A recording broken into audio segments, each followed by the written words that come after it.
Welcome back to Roosevelt Live. This segment of the show, we're going to talk about, we've been talking about politics a lot, and we're probably going to talk about it a lot, and that's pretty much what's going on in the world anyway. Every time you look at the news, whether you're looking at Fox, whether you look at MSNBC, CNN, it really doesn't matter what you're looking at. Everybody's talking politics. It's an election year, so you really can't avoid it. With President Obama being in town tomorrow at the port, and he's going to be in town talking about, I think, some type of trade or whatever. I'm not sure exactly what the topic was. I saw it on the news last night and a little bit this morning.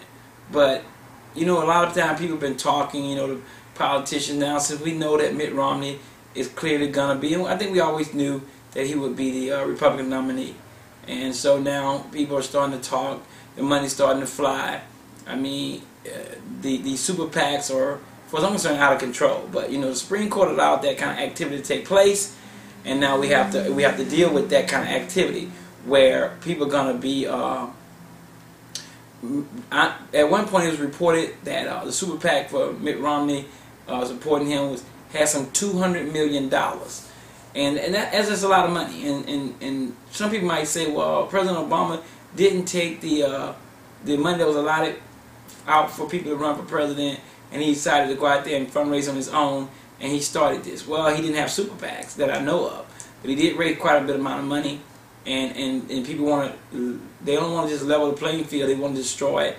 And now the other side, the Republican versus Democrat, and not my side, I'm independent, but they decided now that these super PACs allegedly have no connection with the candidate. But I find it hard to believe, and who do believe that's just stupidity. But clearly they're raising money and they're doing their thing. And they're getting ready to bombard the president with ads, and I'm sure the president's got a well-oiled machine as well, and they get ready to do the same thing. The question is, at the end of the day, do we have jobs? At the end of the day, do we have health care? At the end of the day, do we have the things we need in place for our entitlement programs? At the end of the day, that's what it comes down to. And we have philosophical differences, and we have fundamental differences, should I say, when it comes down to who thinks what we should be doing to lead this country into the next 4 years. Clearly the president and his team of people think that he's on the right path. Clearly the Republicans feel that Mitt Romney will be that guy to come in and also put the government of the United States on the right path. I don't know. I've heard people question the president's foreign policy. I don't know if you can really do that. But again, everybody's going to have an opinion about what he's doing. It's not like the president I have a pipeline to him, because I do not. But I know in a couple of days from now, if I can remember right, that it will be a year since Osama bin Laden was taken out in that brave attack that was done by the SEALs, and there was bravery on their part, and we definitely rid the earth of a person that was an evil person, in my opinion. And the president was at the helm when this happened. You can't take that away from the president, as some people have tried to over a length of time. But I think at some point, when I hear all the rhetoric coming from sometimes both sides, but when I hear blatant, ridiculous things like the president, they're accused of having a war on women, accusing the Republicans of having a war on women. But I can remember, I watch news, politics. I pay attention literally all day. I have an ability in my office. Fortunate enough that I do have a television here, and it's always on. And it's always on some station that has politics and stuff that's going on around the world. I'm watching every morning, every afternoon, every evening. When I get home and I walk through my door, first thing I do is grab a remote and hit the power button on my television. And then once I pick up those stations, I watch all the way until I get ready to go to bed at night. That's what I do. And even sometimes and I'm a sports fanatic, so sometimes there's a game on, I might go picture in picture, just so I can catch something, or I'm going to record part of the news so I can find out what was being talked about later. You look at my iPad. My iPad has more news on it than anything else on it. Every newspaper that you can name pretty much, I have it on as an app on my iPad.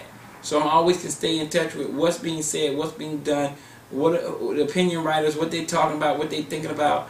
All this stuff is important to me, because I like to know. I like to be in touch with what's going on. I like to be in the inner circle to the best of my ability. I like to educate my mind and what's going on around to the best I can. And I try to tell my friends to do the same thing. because I think it's important. The old saying used to be, what you don't know can hurt you. Now what you don't know can actually kill you. You need to know things. You need to get your head out of the sand and learn stuff. If not not because I say so, but because it's important. But when I look at the Republicans, they clearly said, and I remember this very well, when the healthcare information came out, and the Catholic Church, I imagine, and other denominations, maybe not as much as outspoken as the Catholic Church was about the President Obama administration, perhaps they felt trying to force their institutions to do things they didn't want to do. I heard the Republicans say time after time after time after time after time, President has a war on religion. They just kept repeating that. Now all of a sudden, they're crying foul and saying that the president needs to stop saying that there's a war on women. Listen, if you're going to use the word war on something, don't cry like a little baby if someone else is doing the same thing. That's ridiculous. I even heard Mitt Romney say just as quick as yesterday that the president had a war on women. Well, if you're going to accuse the president of using the word war, then you turn around and use the word war, it's ridiculous. It makes no sense. It's throwing rocks at glass houses on both sides. We need to get back to what's going on. We need to talk about what's happening. We need to look at the problems and concerns we have right now. People say, well, the president has been spending all this money, and he's spending our future away. Well, you know what? I don't think he had a choice but to spend the money, actually, because it's a condition we were in. It weren't spending money, and we were spending money before the president came on board. And they say, well, not at the same rate. We were spending a lot of money though, because we're in 2 wars. And all I'm saying is that the Republicans is going to complain about the president doing something or money's being spent. No, they were not complaining under President Bush when all that money was being spent to fund those 2 wars. Let's just keep it real. Whether we agree or disagree, can we at least agree on telling the truth? That's important. I always think telling the truth, it makes a difference in life. Apparently some people do not, but I do. I don't feel that, we talked, the lady, and her name escapes me right now, but apparently there's a big hoorah is going on about Mitt Romney's wife, and I think this lady's a Democratic strategist, but she doesn't work for the White House, and she doesn't work for the president, therefore she doesn't work for the White House. She had an opinion, she's entitled to it, and I'm paraphrasing, but of course she felt Mitt Romney's wife somehow wasn't in touch with what was going on in the world of women that was working and trying to raise a family, because his wife does not work. But she stayed home and she raised 5 children. I'm not one to knock somebody for staying home and raising 5 children. I don't see nothing wrong with that. But I would say that there is a difference between staying home and raising 5 children and it is going to work 40 hours a week and going home and raising 5 children. That is a big difference. There's a difference between somebody working 2 jobs and going home and raising kids than someone that's raising kids and doesn't leave the home. Are they working? They're working within their home with their children. Are they taking their children to different events? Perhaps they are. Are they minding after their children when they're sick? I'm sure they are. Are they doing the best they can for their kids? Of course they will. And if people are at home and they're housewives, there's nothing wrong with being a housewife. There's nothing wrong with being a house husband, in my opinion, but somehow we as society see that as a negative. I don't see no difference. If the woman wants to go out and make the money because she has a better opportunity in her career to make more money for the family than the husband does, then they can agree and he wants to be a house husband, and he should be one. And we should knock him for that. If the woman stays home, and Mitt Romney clearly makes a lot of money, and there's nothing wrong with that. I believe in capitalism. This is a capitalist society. I've always said there's nothing wrong with making money, because I can assure you, I try to make as much as I can legally. So I don't have no problem with Mitt Romney making money. I don't have no problem with Mitt Romney building that new $12 million home. I don't have no problem with Mitt Romney having an elevator just to bring his cars up. That's what I heard. I honestly don't have a problem with that. It doesn't make me any, it doesn't matter. Whatever he invested in and he was fortunate enough in his life to make money, good for him. Kudos to him. I'm not knocking him for being rich, but I do concern myself that he is out of touch with the average Joe. He can't help but be out of touch with the average Joe because he's not the average Joe. He did not come from an average Joe family. His father was a governor. That means they lived a good life. I mean, clearly he did. He running the state. Not that he made multiple millions. I don't know what his father made, But I know one thing, Mitt Romney obviously has done well for himself and his family. And that's good. But when you complain that the president spends too much time at Harvard, when I understand that he spent more time at Harvard than the president did, these are stupid things to say. If you know you spent more time at Harvard than the president, then don't criticize the president for spending too much time at Harvard. If you spent even more time at Harvard, these are allegations, not allegations, these are just dumb, asinine statements. They don't make any sense. But I don't have a problem with the lady staying home and being in a position that she could stay home and raise her 5 children. That's okay with me. But I don't think the lady was that far out of whack if she says that she doesn't believe somehow, and I'm paraphrasing, but from what I got from it, is that how she was saying, how can Mitt Romney's wife be in touch with what's going on with working women if she doesn't work outside the home? And she's a homemaker. That's not a dirty word. She works inside the home as a homemaker, not as a home-based business. That's what she was saying. That is she really in touch with the working woman if she's not a working woman outside the home in a state where we're talking about working somewhere 9 to 5, or she didn't have to worry about getting out and getting raised or getting laid off or drawing unemployment, because she's been fortunate enough to be involved with a man that has made a very good living in these United States of America. And I have no problem with that at all whatsoever. I'm all about making money legally in this country. It's the right thing to do for you if you want to secure your future.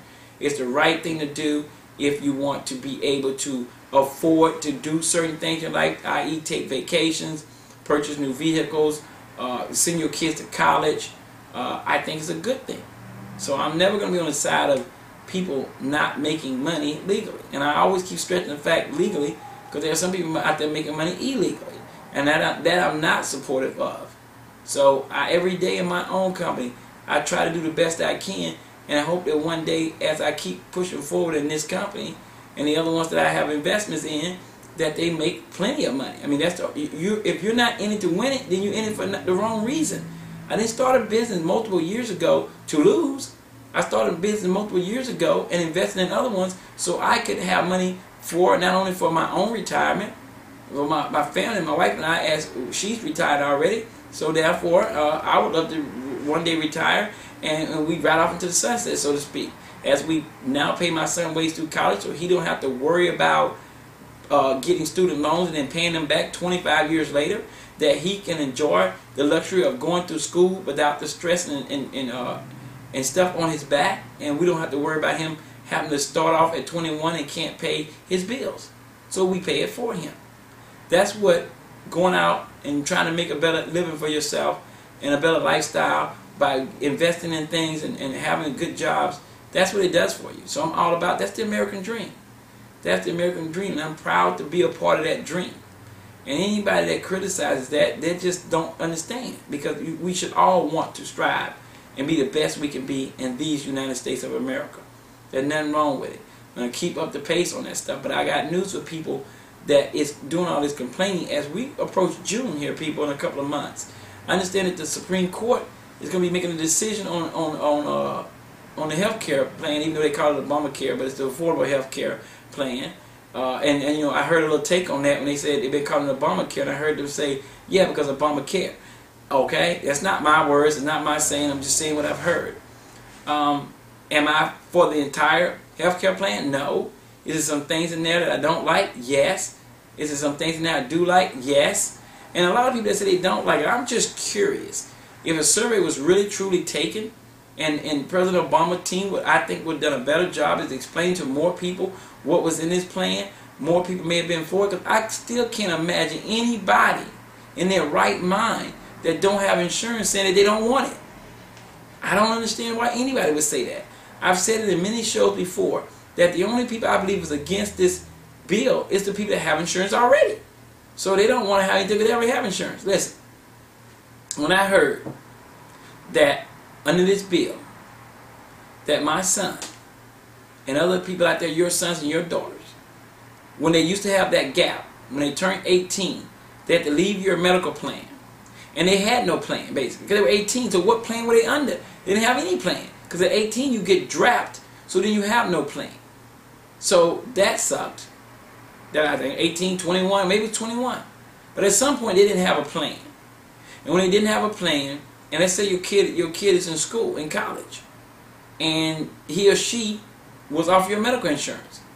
Now they're in limbo because if they get a job, more than likely they're not making enough money to afford the insurance. And if they don't have insurance, they have to go to the hospital. They got a gargantuan bill. Under this affordable health plan, your kids can stay on the medical insurance for their family until they're 26 years old. I think that's a good idea. I'm glad that's in place. I'm glad my son can still be on my insurance. I'm ecstatic about that because he needs it. He didn't need to get out of college and then have to try to buy insurance. Then at the same time try to find a place to live. At the same time, at the same time trying to maintain a car payment, buy food, and do other things at a young age because they're not prepared and equipped to do all these things at once. So I'd be more than happy to carry my son. Now, for some reason, if he's 24, 25, and he's making, quite a bit amount of money, I would suggest that he puts, first of all, if he gets a good job as he gets out of college, I assume they'll have medical care, and he won't have to be on the plan. But for whatever reason, until then, he can at least stay on mine until he's 26. I'm happy about that.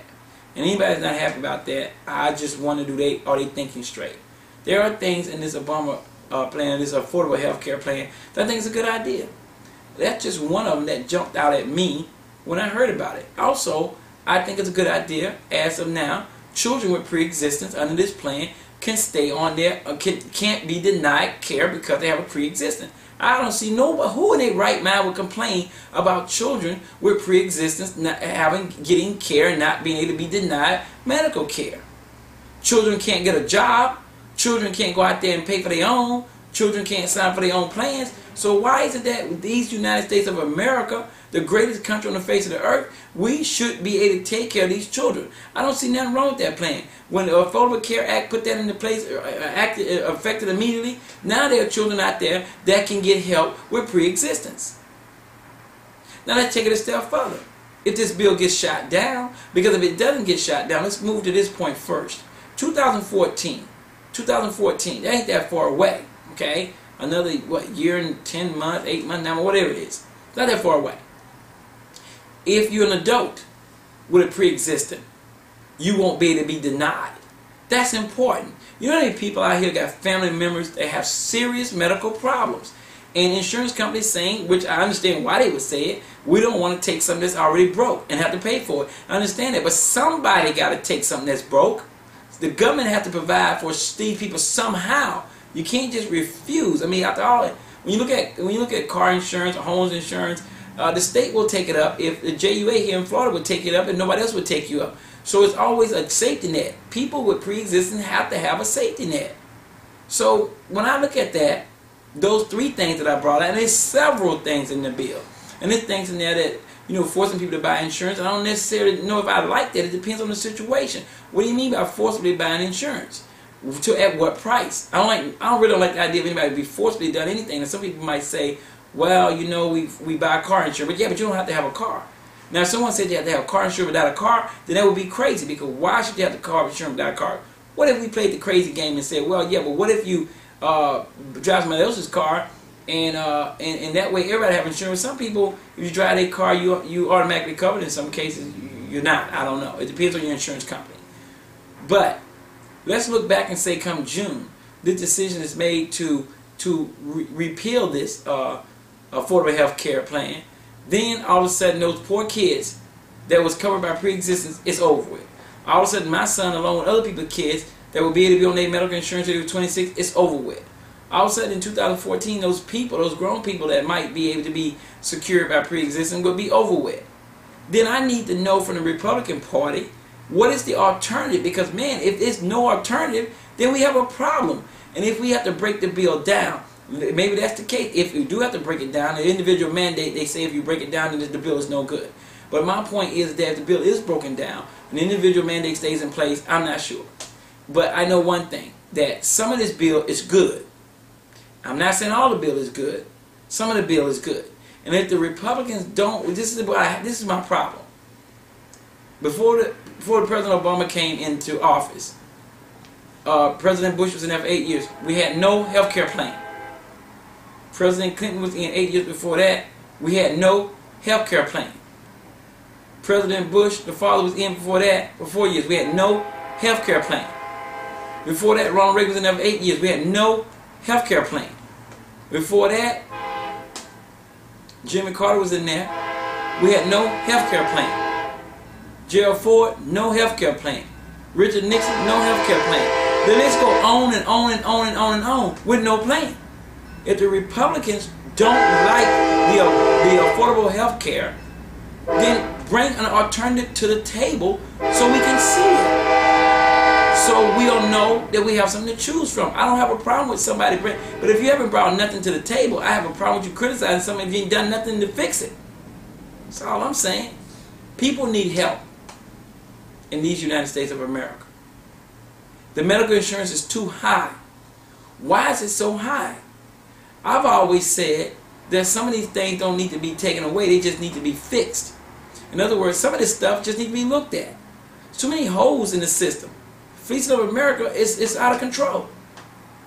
That's what we need to do. There's no reason why you should go into the hospital and pay $4 for a freaking aspirin.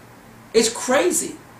There's no reason why a woman that's pregnant is considered a pre-existent. Well, pre-existent what? I had never heard of that before. I didn't even know that. I didn't know that a woman that was pregnant went to get insurance and couldn't get it because they consider that a pre-existent. Okay, true, she's pregnant, but isn't that a natural thing to be pregnant? I don't understand that. Somebody's making a lot of money off people being ill. If you don't believe that, you just look around and you look at people with disabilities. Wheelchairs at $30,000. What do you need to purchase a wheelchair?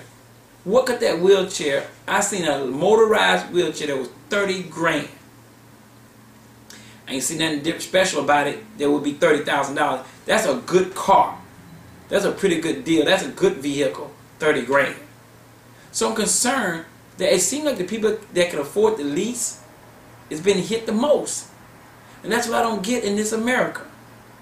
The rich people, they get richer because they don't have to spend because they're rich. The poor people get poor because they don't have anything to spend in the first place.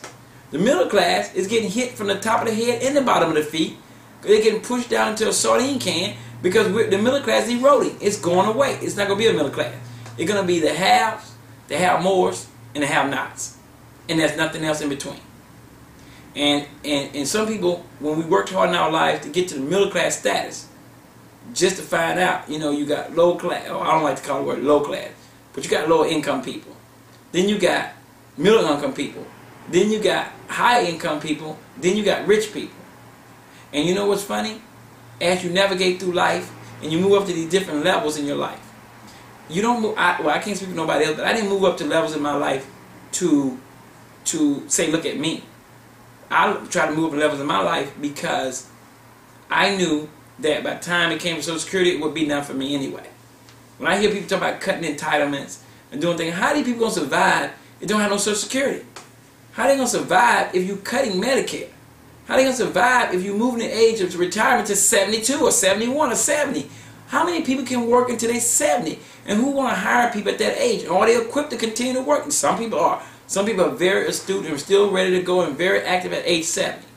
But there are some people that don't have that power to keep going at 70. And why should people work 3/4 of their lives and then try to retire at 70 when they didn't work most of their life now? Do they really have anything to enjoy? Now, if there's some 70-year-olds out there, I don't want you to get mad. Because I'm not saying it to say that all 70-year-olds are ill-equipped to work. I'm not saying it. Because there's some young people out there that are ill-equipped to work as well. Like these people that claim they're bipolar, for instance. But that's a whole nother subject on a whole nother day that would just cause me to lose my mind every time I think about it. I think that's a made-up sickness. I don't even think it exists. But that's my opinion. I'm sure there's some doctors out there who would disagree with me. But I said I wasn't going to go there today, so I'm not going to go there. I'll say that for another show, maybe even next week's show. I have some strong opinions about that, but I won't get into it. All I can say is that medical care in this country is very important, and I've talked about it before. And I do believe that if we could break down this affordable health care bill and take some things out, and even if the Republicans are willing to add some things in, that's good too. But I have a problem if all people are going to do is shoot down something and not put anything in its place. Mitt Romney had the same bill basically in Massachusetts, and he know he did. And Mitt Romney know that the president and him talked about that, and now Mitt Romney's claiming that the first thing he's going to do is get rid of that bill. He says he's going to also, he says he's going to get rid of Planned Parenthood. Are you serious? Planned Parenthood? You know how many women have been helped by Planned Parenthood over the years? Mitt Romney says he would get rid of that as soon as he got into office. Wow, that I think is a big mistake. But that's my opinion.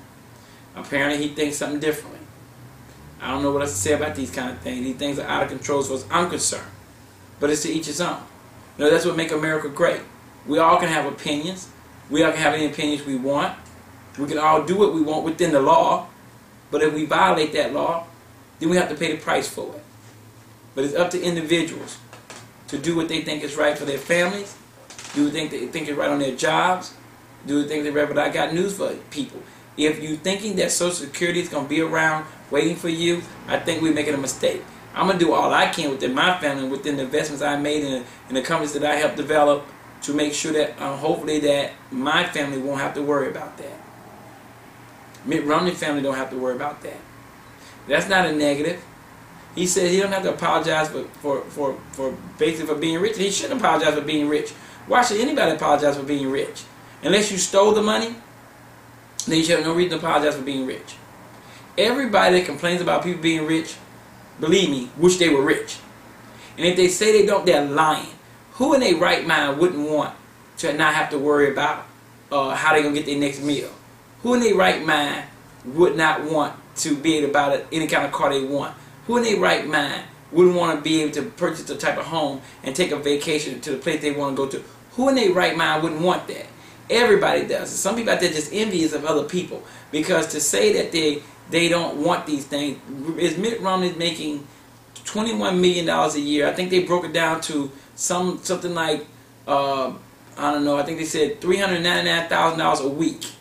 Hey, look, $399,000 a week is a whole bunch of money. I think it was something like $50-something thousand a day or something like that. How the numbers add up. That's huge. I think they said $57,000 a day, $399,000 a week. And all that equated to some $21 million a year. Hey, look, I'm not knocking nobody for that. Because if he put himself in a position to do that, kudos to him. So I think it's a good thing. I think it's a nice thing. And I would never criticize Mitt Romney for making money. But I do criticize him for saying the president spent too much time at Harvard when he himself spent more time at Harvard than the president did. That's a stupid thing to say. But rich people say stupid things too. So it's not a referendum on him because he said that. He'll be okay. Is he the right person for the country? That's for you to decide. Is President Obama the right person for the country? That's for you to decide. What's beautiful about this country, we all have only one vote.